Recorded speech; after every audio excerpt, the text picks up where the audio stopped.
Well, bore da, and I trust that you all had a great May Day bank holiday break. May Day, or also known as Workers' Day or International Workers' Day, commemorates the historic struggles and gains made by the workers and labour movement, observed in many countries on May the 1st. However, in the United States and Canada, a similar observance, known as Labour Day, occurs on the first Monday of September.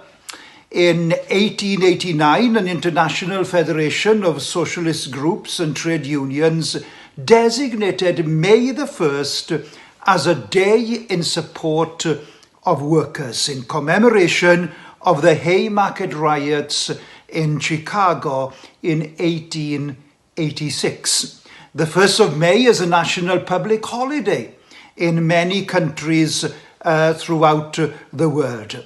In most cases, known as International Workers' Day or a similar name. In many Eastern European countries like Romania, both the 1st and 2nd of May are public bank holidays or public holidays.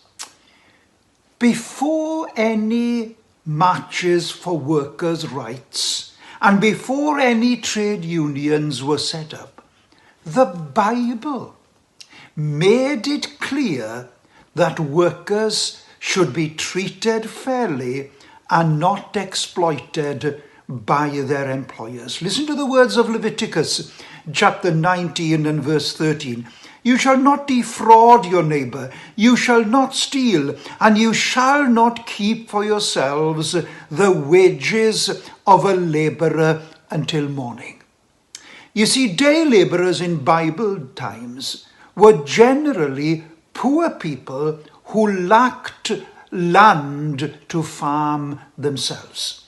They were especially dependent on immediate payment for their work, and thus needed to be paid at the close of each day, as instructed by God in Deuteronomy 24, verses 14 and 15. I suppose a comparable situation occurs today when employers have the power to dictate terms and conditions of labour that take advantage of workers' vulnerabilities. This may occur, for example, when employees are expected to continue working after clock-out time. Or these practices are illegal in most places, but unfortunately remain common.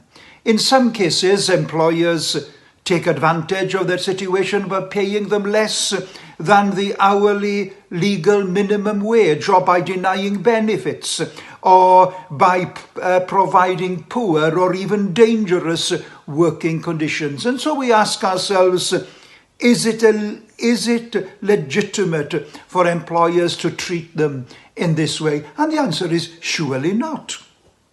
One Bible commentary on this verse in Leviticus says this: holiness in labor matters arises out of a concern for the need of the most vulnerable workers.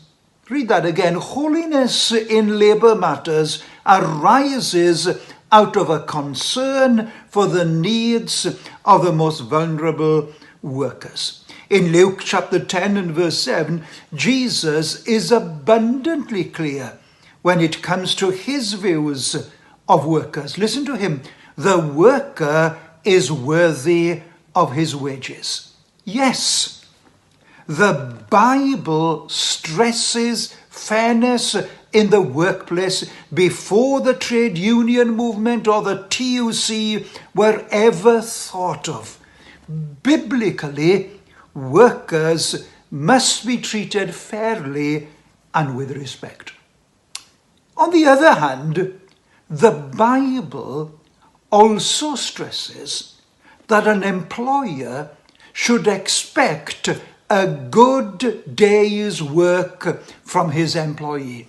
And therefore, Christians in the workplace should be workers and not shirkers.